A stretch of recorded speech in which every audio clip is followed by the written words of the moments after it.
Salut à tous, j'espère que vous allez bien. Alors, si je fais cette petite vidéo, si c'est pour vous montrer en fait la confusion de ce personnage, de ce faux pasteur qu'on appelle Zulu Lassan sur les réseaux sociaux.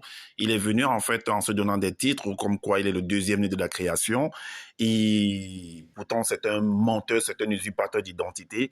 Et alors, je vais vous faire écouter un extrait de sa vidéo dans lequel il raconte que le monde de son créateur, que lui l'appelle Loba, en fait, a fait le monde, en fait, a créé le monde pour un but et non pour une personne quelconque.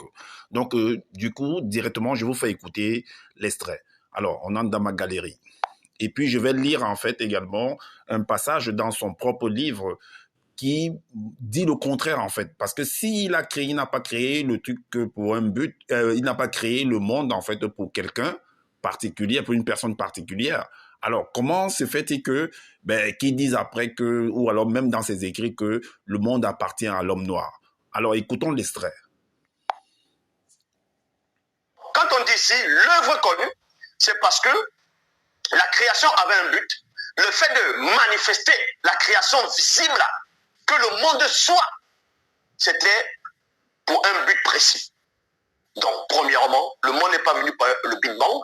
Le monde n'est pas venu parce qu'on doit créer le monde pour un tel prophète, pour une telle personne qui doit faire croire aux gens qu'il a existé, qu'il a en même temps Dieu, l'esprit, qu'il a en même temps le sauveur de l'humanité. Non.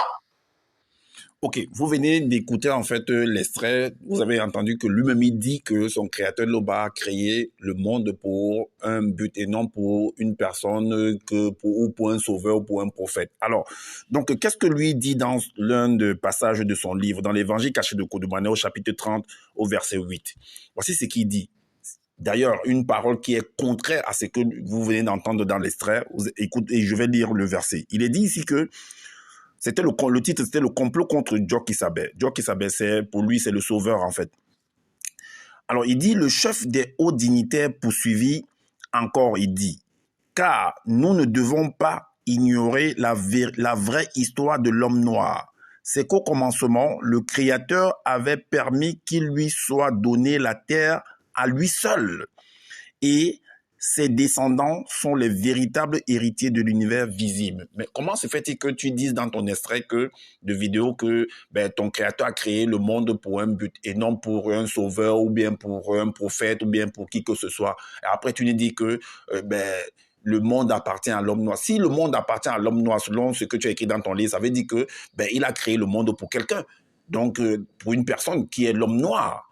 Alors, vraiment, par rapport à tout ce que vous venez d'entendre, à ceux qui me suivent, ceux qui écoutent souvent mes vidéos, vous-même analysez et dites-nous en commentaire qu'est-ce que vous en pensez par rapport à ce monsieur. Si c'est vraiment un véritable envoyé du Créateur, parce que moi, je ne comprends pas.